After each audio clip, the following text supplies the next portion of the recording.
Hey friends! So, three buddies, Rocky, Bhootiya, and Tony, decide to throw a party one day. And let me tell you, this party turns out to be so wild that they swear they'll never throw a party like that again. It's one of those creepy incidents that will leave you feeling weirdly scared. You know, when stuff like this happens, it sticks with you forever. Whether you're one of those guys or just any random dude or girl, nobody ever forgets it. You know what they say about parties. A lot of people are really into the idea of going out, having a blast, and chilling. But in all that excitement, many get caught up in trouble. These three guys had their own unique personalities. They grew up together in a neighborhood called Nala Sapera in Mumbai, which was pretty far out. They were born in a chawl area and spent their childhood there, playing around and doing whatever little studying they could manage together. Now, these guys, a few years back, they were getting pretty grown up, around 2021. But their behavior was so wild that their family was really stressed out. They'd spend the whole day just riding around on bikes, acting like total goofballs. One of them, Tony, had this old bike from his dad's time. His dad was thinking about selling it or getting rid of it since it wasn't being used. But Tony decided to fix it up and modify it in a different way, begging his dad for money to get it done. It was tough, but he managed to get it sorted out. He gets the bike painted and has all sorts of tools and stuff. When that bike used to run on the road, it made this weird loud noise like fut fut fut that was super annoying. So annoying it felt like it could burst your eardrums. But Tony thought that noise was really cool. He loved it. He felt like he was some big hero, like Salman Khan had nothing on him. He was having a blast, and along with him, Bhootiya and the other guy would sit on the back of his bike too. They spent the whole day just hanging out, living life like it was meant to be. According to them, everything was going well. They hadn't done much studying, so there was no stress about jobs or interviews. They just rode around on their bikes all day, munching on gutka. Meanwhile, their families were totally stressed out. They didn't come from a wealthy background, and their parents kept pressuring them to do something, anything. They were like, come on, at least do some labor or something to bring in some money for food. They were doing fine, but those three never listened to any of this. It all went over their heads. There came a time when Tony's bike completely broke down. It was in such bad shape that it couldn't be fixed anymore. One day, he fell off really badly. He jumped off, and the bike went down too. After that, the bike was done for. So, the three of them were just walking around on foot now. They roamed around all day long, but they haven't stopped. They just stick to nearby places, hanging out at some corners. They were just hanging out, sitting on the corner and strolling around. Then one day, they hit the jackpot when Banti's grandma passed away. Let me explain how it happened. Grandma always had a little bit of jewelry, and she loved Banti a lot. She used to say, when I'm about to kick the bucket, I'll give you those big gold earrings, and when you get married, you can give them to your wife. That's what Grandma always told Banti, along with some other bits of jewelry. That's how it is, his sister will take care of it, like when Grandma's time is up. When it's time for Grandma to go, she gives her earrings to Bhootiya. Bhootiya's mom keeps asking for them, saying, what are you going to do with them? Just give them to me, I'll keep them safe. When the daughter-in-law comes, I'll give them to her, right? What can you do? But Bhootiya says, no way, Grandma gave them to me at the last moment. It's my property now. I'll keep them wherever I want. Why should I give them to you? You guys can't be trusted. You'll sell them off. I'm not giving them to you, that's what he says. He goes to the goldsmith shop to buy some earrings, and they were pretty expensive. Nice big old school earrings, really heavy too. When he sells those earrings, he makes enough money to buy a KTM. Once he gets the KTM, Tony and Rocky also level up and become total heroes. They used to be just average guys, but now they're all about those hero vibes. Now that he has the KTM, the three of us are gonna have a blast and have so much fun together.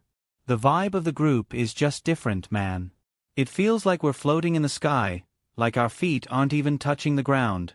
So, after that day, these three guys had something in their bikes that made this loud popping sound, like a pat pat pat. It was probably something with the silencer. Because of that, the KTM was making this really annoying noise too. We were just cruising around, having a blast, and it had been a few days since we got on the bike. "Hey Banty, I've got a bit more cash on me. Why don't we hit up a party or something? It'd be a blast. People keep saying you've got money, so why don't you share? I mean, we're pulling out our cash every day to grab snacks and stuff, and you've got cash but aren't using it. When I ask you, you say you're saving it. But why save it? You said you were saving up so we could have a wild party one day and go crazy all night.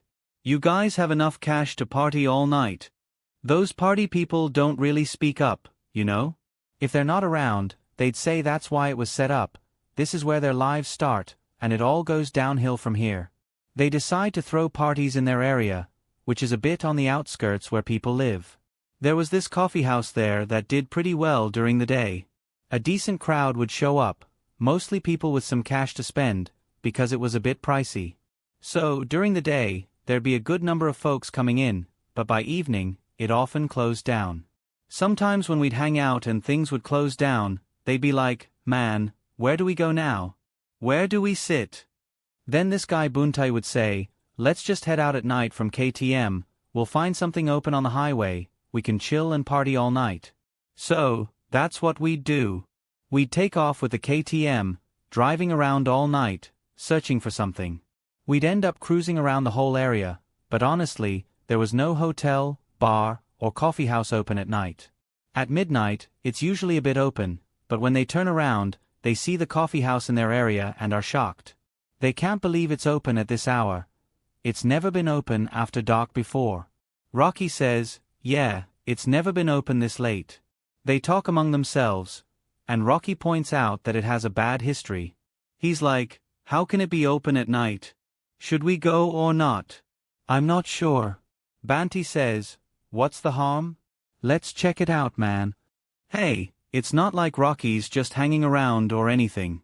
It could be possible, but who knows where Nara Sup came from. He might just show up while wandering around. So then what happens? Banty says, "Dude, nothing happens. I don't believe in all this ghost stuff." Rocky's like, "How can you not believe it? This coffee house has been here for ages, but it only opens in the evening and doesn't stay open late anymore. It used to be open till midnight, and there was this waiter who served a rich drunk guy. He starts falling for her secretly and becomes obsessed.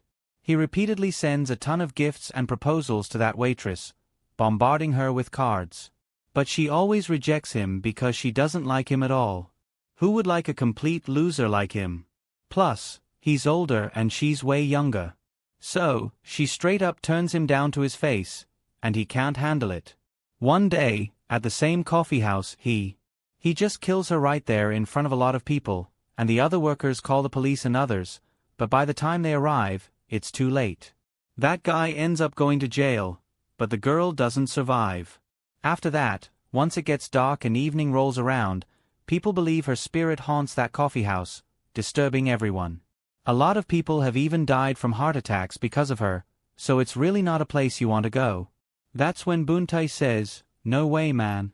Nothing's going on, come on man, it'll be fun. Let's grab some good coffee. We couldn't party, but at least we should enjoy this. Come on, please." Buntai really pushes it sometimes, so Rocky and Tony both head out. The three of us sit there in chairs and start calling out to see if anyone's around. "Excuse me, we want to place an order." But no one responds. Rocky yells again, "Is anyone there? We want to order something. If not, just let us know." Then finally, a girl comes out. These people are saying, "What's taking so long? We ordered coffee, right? The girl said it would be ready. She told us to sit and it would come in a bit." So, she takes the order and leaves.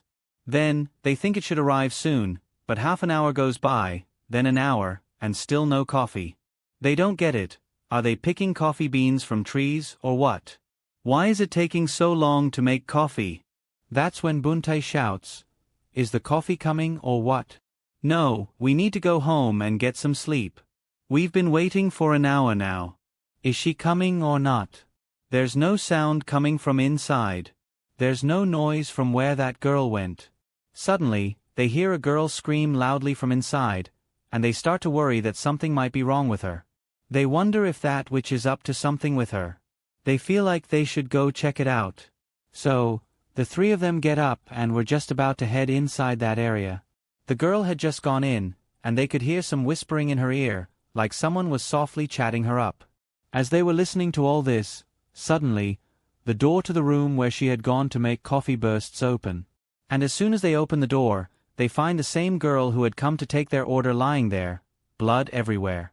She's sprawled out on the floor, and they're completely shocked, thinking, what the hell happened? Did someone take her out? And if the three of us are here? If they stay, everything will come down on them, blame and all sorts of trouble. These three just rush out without thinking, running outside, hopping on their bikes. The guy who was riding the bike starts speeding away, but at that same speed, the girl who took their order a little while ago, who was later found dead on the floor, appears, running alongside them as they zoom by. The moment we see her, Bhootiya's balance starts going off, but Rocky's sitting behind him, so they're somehow managing to handle their KTM. While doing all this, they're quietly starting to remember God, calling out his name as they're trying to speed up on their bike. Without looking back at that woman or the girl who's screaming and shouting, who's sometimes running alongside them, sometimes behind, and sometimes in front. She just wants them to crash their bike and wipe them all out. But somehow, they managed to get home safe. They made it home safe, but for a few days, all three were feeling really unwell.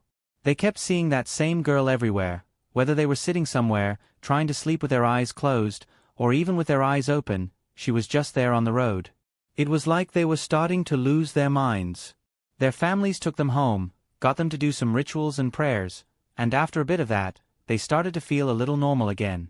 But even now, they can't shake off the memories of that crazy night and the party. Look, nobody can forget this, and honestly, no one should. After this, these folks probably won't cause such a ruckus again, I'm pretty sure of that. But today, while wandering around down there, I didn't hear any noise, don't know what's going on. A lot of people really need to sort this out. They should fix things, or else it creates a ton of problems in the human world, and even ghosts can mess with you. Anyway, the whole story about this incident was sent to me by a guy named Adifier, who lives nearby. Hey, it's great that Adifier shared this story with us. We all learned a valuable lesson and had some fun too. If you've watched this video so far, make sure to like it. Don't forget to subscribe to the channel and hit the bell icon, choosing all for notifications, because we bring you shocking and scary videos every day. If you want to reach us directly, just click the box. If you have any stories, topics, or information, feel free to send them in. Our next video might just be based on your suggestion. So, see you tomorrow. Thanks a lot. Hope you have a great day. See you again soon.